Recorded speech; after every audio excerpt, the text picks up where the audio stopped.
you have been told that the Brehon system, the beautiful, incredible Brehon system, was a caste system.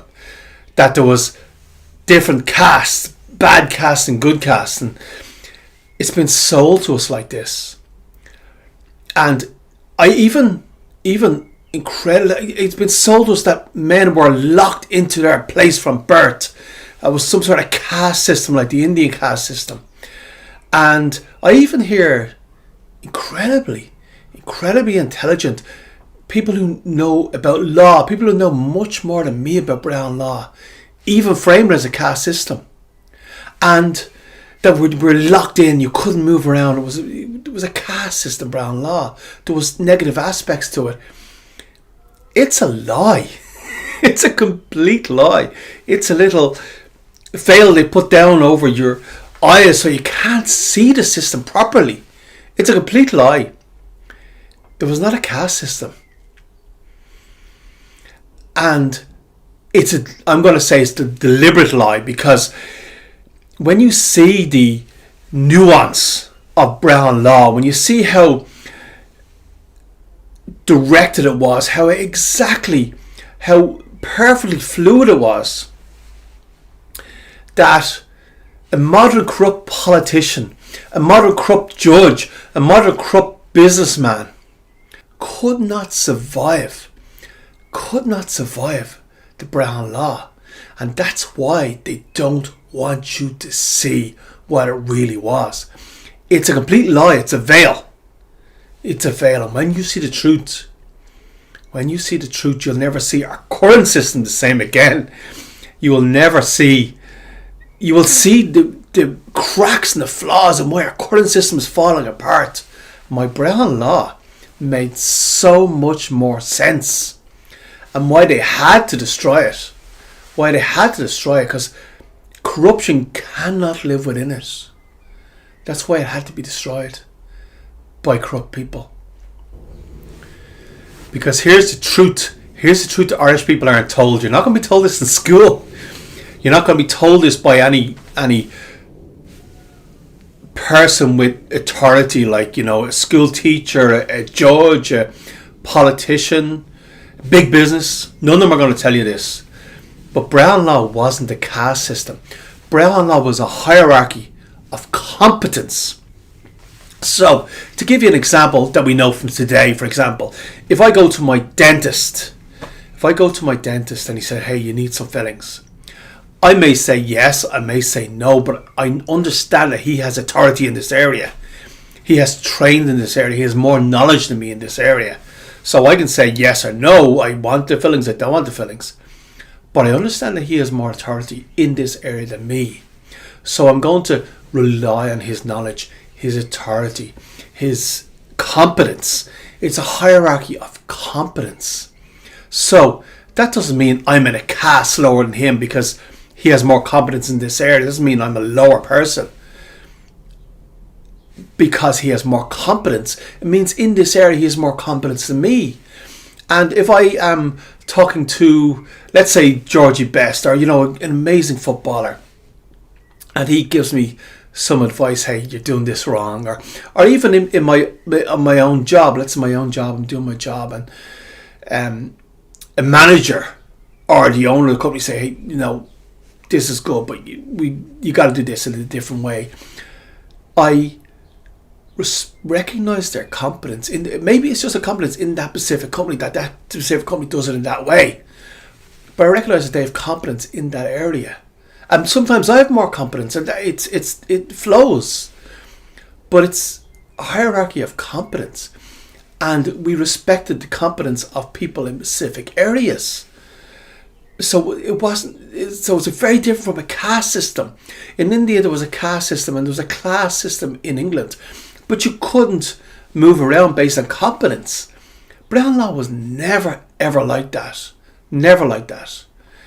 It was, and the interesting thing is that when the British took a look at, and not normal down-to-earth British people who we love, British hierarchy, let's say, British Crown took a look at the Brehon law, they understood the the class system in their country. They also understood, I'm going to say that India never really had a caste system until the British went there. I'm just going to say the British created a caste system in India. Now that can be, you can argue with me in the comments about that. Maybe I'm wrong. I'm not an expert in India, certainly not an expert in India. But I'm going to say that the British brought a caste system there. And to places in Africa and other places as well. And when they saw the Brehon system in Ireland, they couldn't understand the nuances. In their mind, they understood the class system, and they projected that onto Brehon Law, which was never what Brehon Law was. They projected it onto it. So a lot of people who wrote about Brehon Law were British, and they projected their own frame onto an incredible system they saw working in Ireland. And also they knew they had to destroy it. And also they knew they had to teach the descendants of the Gaelic people that it was archaic, that it was old, that it was a caste system, that thank God we got rid of it. They had to teach you that. It's all a lie. It's all a lie. Let's work out the truth now. So the important thing to remember here was wealth. You had an honour price based on your wealth, based on your competence. And this also applied for Brehons. It was Brehons. This was in Ireland for thousands of years. There was Brehons. Now the Brehons were not just, politicians that were voted in because they promised people, I'm going to fix this road, I'm going to make, you're going to get lots of money from me or whatever. They were people who, there's a classical education that happens, and these Brehons were the first classical educated people, educated in poetry, educated in nature, educated on the stars, a real classical education, and educated in law for 20 years. 20 years in real education. Not like I'm going to go into college for an hour and study and then go out drinking. No, this is real education. And for 20 years they were brought up, and they had an honour price too. If they made a mistake, or if they ruled wrong, they had an honour price themselves. And so the wealthier you were, the higher your honour price. So if you slandered a tenant, for example, that tenant could sue you, and you didn't pay the tenant's fee. You paid your fee, which was so much more higher. So the way it worked is you could be wealthy in the morning and you slander people, you do bad deeds, and your social standing can change overnight, plus your wealth can change overnight. So you had to be, it was a hierarchy of competence, and you had to be more competent and more fair the higher you were in social standing, and the more wealthy you were, you had to be more fair and more kind and more, you look after people more. And of course, the Gaelic people always felt like if someone visited you, you looked after them, you put on a spread and made sure they were fed and looked after. But Brehon Law, your social standing could change so quickly. So quickly, it was really fluid. So if your social standing was very, very low, you could really work hard and look after people, look after the Tuath, and change your social standing and wealth very, very quickly. And the same for the people who were right at the top. They could drop very, very easily. They had to be careful. And the other thing that was important about it is it wasn't just you. It was your whole family, your whole Tuath. Because of something you did, it could change the social standing of the whole family. So the family had a responsibility to keep each other in check and make sure they weren't doing things. Now, compare that to today, where a politician makes promises. Let's say I'll make something up. Like, this is not true, but I'll make something up. Let's say a politician says, "Hey, I'm going to have no new wars." I'm going to have no new wars. We're going to focus on our own country. We're going to have no wars, and we're going to and vote for me, and I'll make sure that happens. And then when they get into power, they start World War III. Let's just say, for example, something like that happened. That would affect those promises. That would have, under Brehon Law, Under today's law, you can get away with that. It's no problem. But under Brehon Law, that wouldn't have been allowed. So if, let's say, someone made promises of oh, we're going to fix the economy, we're going to build this amount of houses, we're going to look after people with disabilities are going to be looked after, and they get into power and they completely change it. They start saying, well, it's very complicated now, and they completely change what they're saying.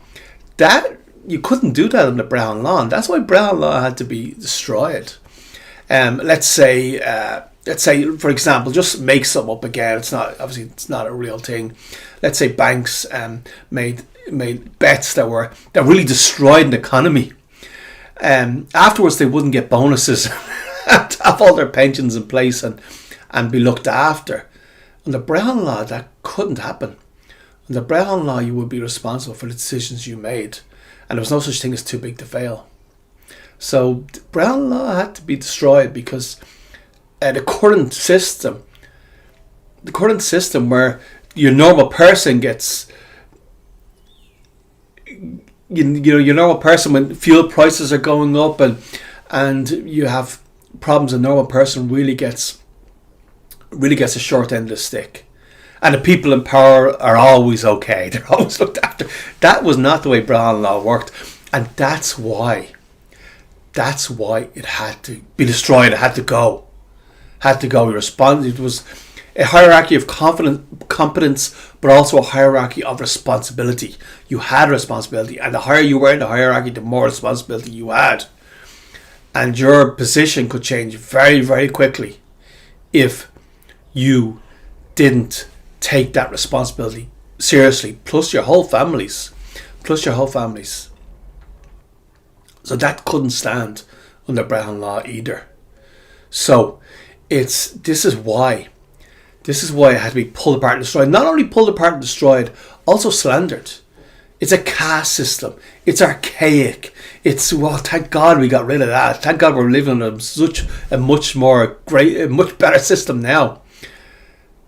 No, it's not true. It's all lies.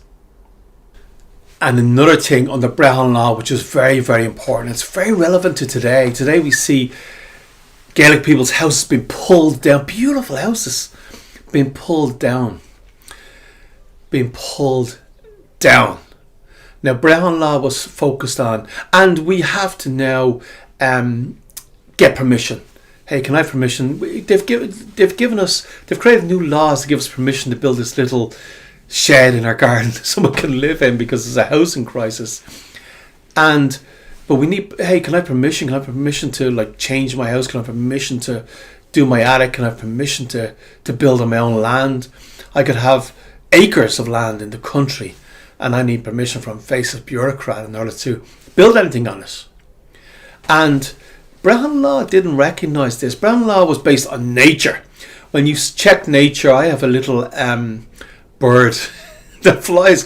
I think it goes to Africa in the winter, but it certainly comes here in the summer, and it builds its nest in exactly the same place. I know because it's in the side of my house and I'm trying to get rid of it.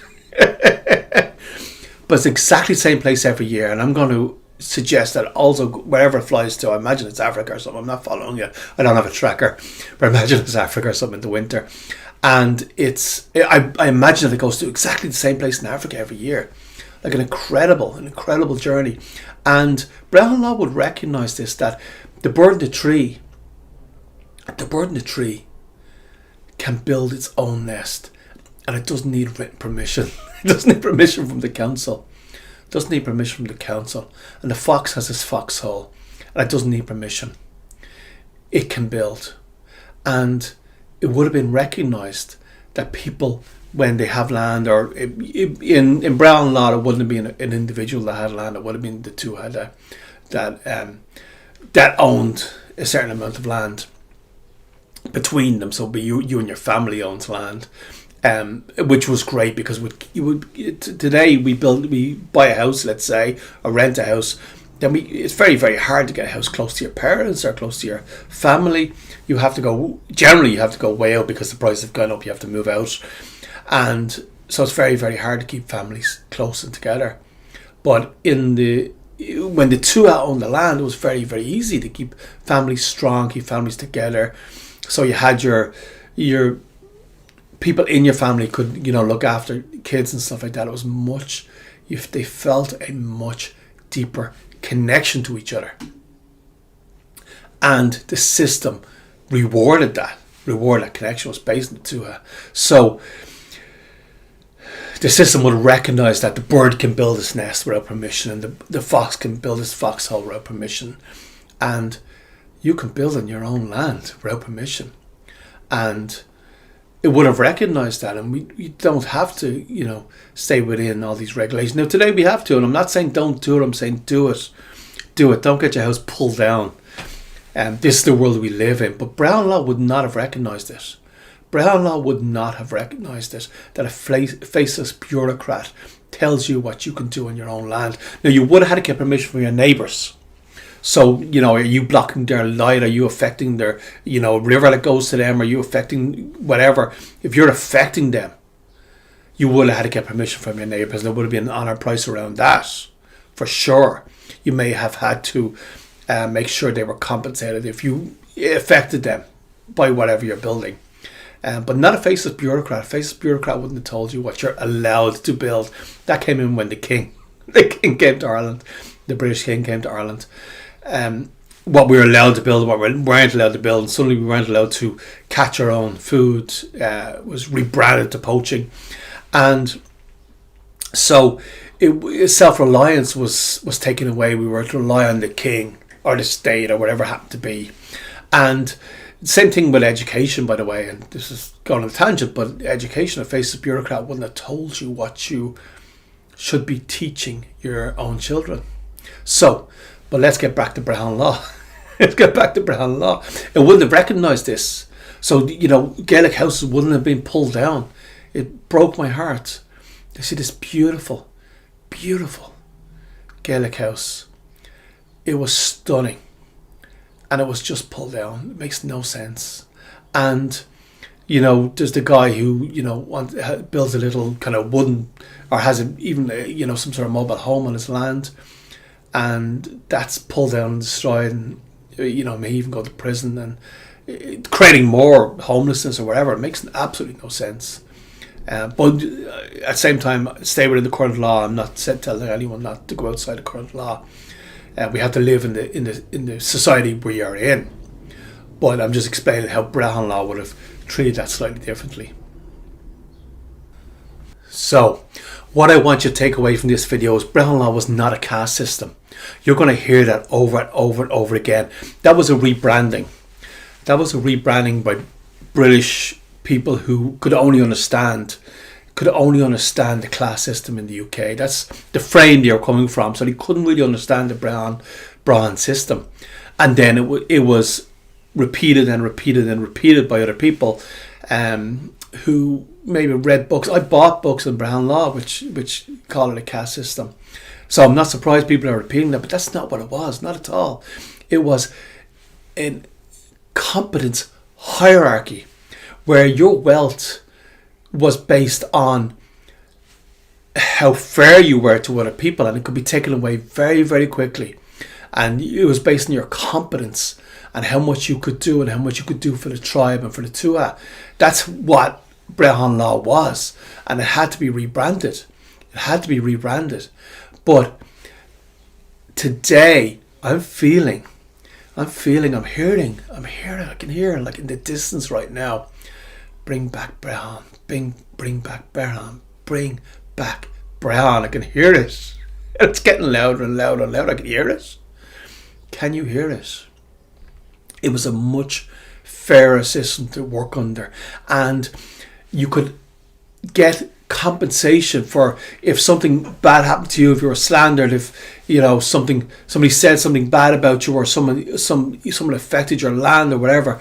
But it was very, very easy to get quick compensation, and most things were sorted out by looking at someone's eye and a handshake, because they knew, hey, let's just sort this out face to face, because they knew it was very, very easy to go to the Brehons and work that way. Today you need a high priced lawyer, and you need to get into a real very slow moving court system, and you're a normal person. Big corporations can get justice, but your normal person can never really get justice under the current system.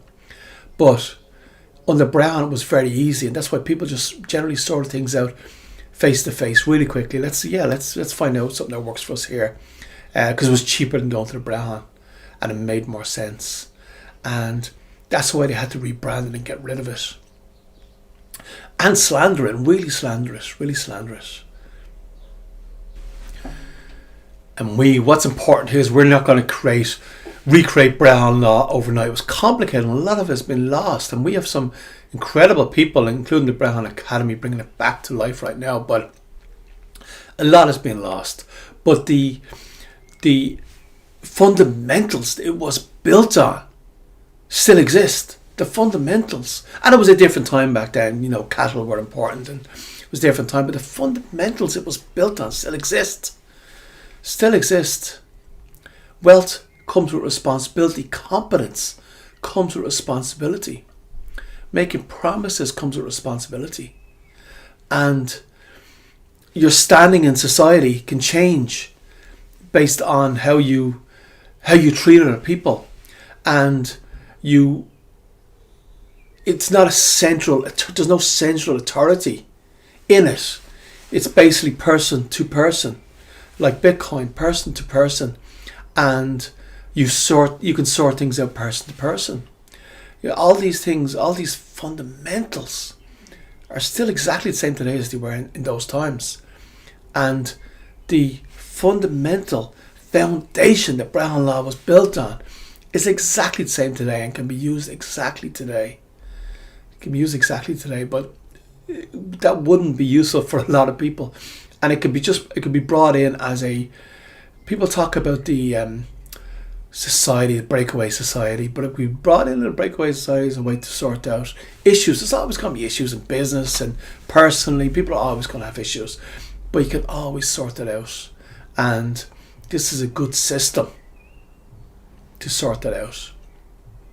And so that's what I want you to take away from this. Brehon Law wasn't a caste system. Brehon Law was a hierarchy of competence, which works today. The fundamentals work today just as it did 1,000 years ago. And we are coming into the Gaelic Golden Age. The next 1,000 years will be the Gaelic Golden Age, which I am going to suggest that Brehon Law will come back. I'm hearing people say, bring back Brehon. And it's resonating. So, what I want to say is if you have a lot of this I'm learning and I'm trying to understand. So if I'm wrong, put in the comments. Or how do you feel about this? How do you feel? Am I right? Put in the comments. Let me know. I love to hear.